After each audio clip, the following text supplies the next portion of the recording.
Should video games be easy or difficult? Well, that's a loaded question, obviously, because there are great games that aren't very hard at all, while there are great games that are extremely difficult at the same time. There are also bad games that are easy, as well as bad games that are stupid levels of hard. In fact, I made a video last year discussing how games can be hard for the wrong reasons instead of the right ones. But what about motivations for making games hard in the first place? And more importantly, how does it make the experience more fulfilling for the gamer? Well, let's start by talking about the traditional reasons for games being made hard in the first place. We obviously have to start by going back to the arcades. Back in the golden age of arcades and even into the 90s, when arcade games were still going strong, arcade games were often made to be difficult. The obvious reason for this was to make money. Arcade owners wanted games that would force players to keep putting in quarters, and one of the easiest ways for game developers to achieve that was to make the game harder. That was true whether it was an old school arcade game like Pac-Man or Galaga or Robotron that had no continues, or later arcade games like the Street Fighter or Mortal Kombat games. But at the same time, you couldn't just slam the player with all the difficulty right away. No, most of these games, on default settings at least, gave you some easier stages at first in order to build up your confidence and give you a sense of progression before they'd hit you with the difficulty spike on, let's say, stage 3 or 4. They let you learn the basics before striking back. This would give players hope that they could get better, and ultimately this would cause them to come back to the machine. And for certain types of arcade games like shmups, that hope was real, because most of those games were not based heavily on RNG, but instead depended more on static level design typically. Unfortunately, some arcade owners would get too greedy and jack up the difficulty on some of these machines, like the story I told in my hard mode video a while back about the Street Fighter II Championship Edition machine that was so hard that I couldn't get past stage 1 at the time.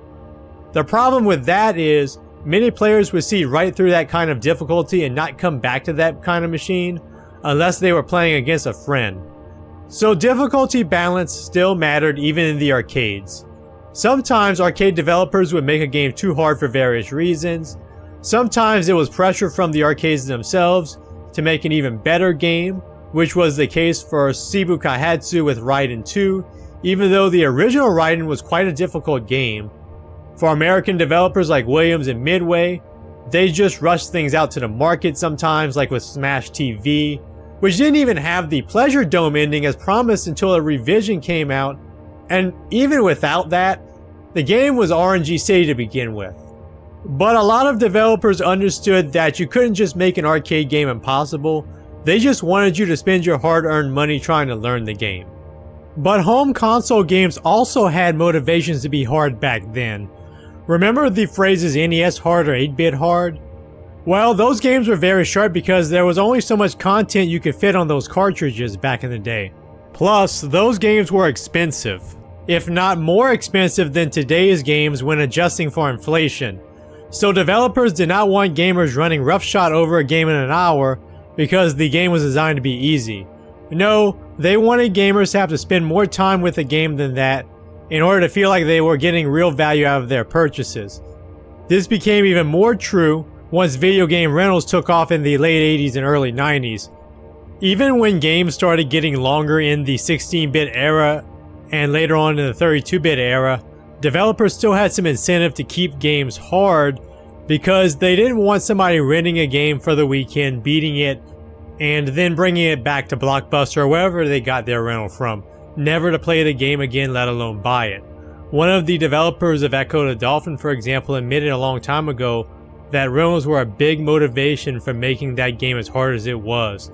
And I still haven't beaten that game after all these years, and I know a lot of other people haven't either. That game is harder than a lot of arcade games, honestly.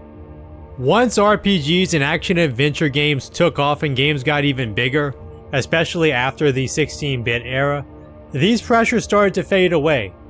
This became especially obvious by Generation 6 because by that point, the industry was getting further and further away from arcade-style games. Personally, that's when I started to notice games getting a bit easier compared to before. That's not to say there weren't hard games during that time, Obviously, F-Zero GX was incredibly difficult, especially because of its story mode. So was Timesplitters 2's campaign on hard mode, but these kinds of games weren't necessarily the norm by Generation 6, and would become even less common after that. Nowadays, the most mainstream option for hard games seems to be Elden Ring and the Dark Souls games.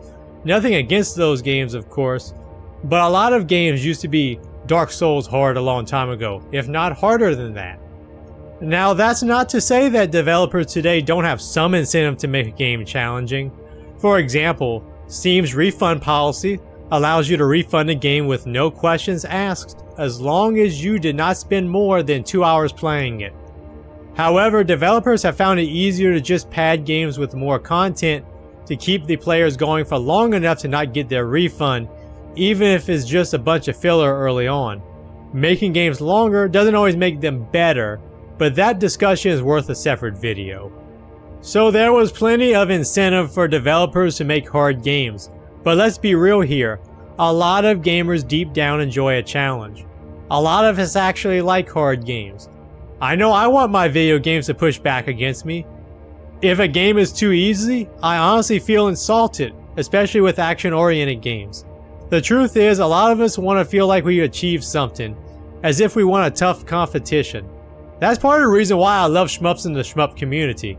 Shmup players have managed to push back against higher and higher difficulties for a long time, as there have been no shortage of super players in both Japan and even in the West nowadays. I'm amazed by the accomplishments of certain members of the community and how hard they work to achieve them. Like Chinopolis' recent clear of Tatsujin Ou's first loop, which is known for being one of the hardest shmups ever made even in loop 1, requiring ridiculous levels of precise routing and executing properly for almost an hour, when a lot of arcade shmups don't go longer than 30 minutes for a loop. And some of us are just plain stubborn. Unless I'm distracted by other games, it takes a lot for me to give up on a 1 credit clear once I've been practicing for a little while. Sometimes I'll even clear games that aren't so great as long as there's not a bunch of RNG nonsense to it. And I don't just 1 credit clear shmups. I do this for platformers, running guns, racing games, and other older styles of games that can be beaten in one sitting without continues, many of them being arcade games. It's thrilling to me and exciting in large part because these games are typically pretty challenging, and beating them without continues in one sitting is not something everybody can do easily or is willing to do. Speedrunning is even more popular than 1 credit clears, giving many games a new life beyond just playing to beat a particular game. But it's so much more than being able to brag about a game achievement. The fact is, failure is the greatest teacher for gamers, even more than a good strategy guide or playthrough video. Nobody really learns anything when they're doing things right. This is even more true in real life. Just about everyone watching this video has made some sort of mistake or bad decision in life, maybe a lot of them at this point. Those experiences, whether they be in the workplace or in your personal life, have taught you, and you've eventually become a better person in the long run, so I hope. I think a lot of us, for example, have had a terrible job that didn't end well, but you took something away from that, and you moved on after and eventually found a better career path. Maybe it was just a bad employer at that previous job that you should have never taken a job from in the first place, or maybe it was a situation where you personally failed. But either way, you took something away from that negative experience. We learn from our failures in video games as well, even if it's not as essential to life. If you beat an easy stage 1 on your first attempt, you didn't learn anything new because you clearly had the skills already to do so. But where did you get those skills? Probably from some other game, but not just that, you probably failed at another game a bunch of times until you got it right. I could imagine a lot of people back in the day getting their start with Super Mario Bros. On NES at a very young age, and not being able to get past the first stage or two before hitting game over. By learning from failure, we build skills and learn lessons that we can take elsewhere into other games. I've done this so many times over the years, whether it be with shmups or other genres. Unfortunately, a lot of mainstream games are quite easy and hold the player's hand, and don't have a whole lot at stake because you can make mistake after mistake and just replay the same level over and over again with no real consequences. This is especially true for a lot of single player games today. And whenever you do that, you're not really learning, you're really just going through the motions at that point, and the game is still rewarding you for it. You could also argue that strategy guides and walkthrough videos have made gamers a bit lazier, but even with those, you still have to execute well at some point and have some understanding of what you're doing. And in certain games like arcade style games for example, it's not always as simple as doing what you saw in the video. For example, if I watch a 1 credit clear of a difficult shmup like Rayforce, there's no way I can imitate what I just saw unless I put in a ton of practice. Plus, we can't forget the reward of beating a hard game at the end of the day. As I already alluded to earlier, oftentimes great things don't come without sacrifice and hard work, and the satisfaction we get from doing something difficult that we've worked hard at is priceless. You finally get to your destination, and as long as the game was good, it was probably worth it. Plus, there's a big satisfaction in achieving something that not everyone can do or is willing to do. Beating the original Castlevania on 1 credit without continues is worth bragging about. Same with a lot of shmups like the Gradius games. Remember that kid who became the first person to get to the kill screen on NES Tetris? A game that has been around for over 30 years? That's legitimately special and nobody can take that achievement away from him. He got a lot of press for that and for good reason. But anyways, the gaming industry needs to embrace difficulty through good game design. I also think that the gaming press needs to stop whining about difficulty in games, but thankfully that's less of a concern nowadays because the traditional gaming press is starting to die off at this point.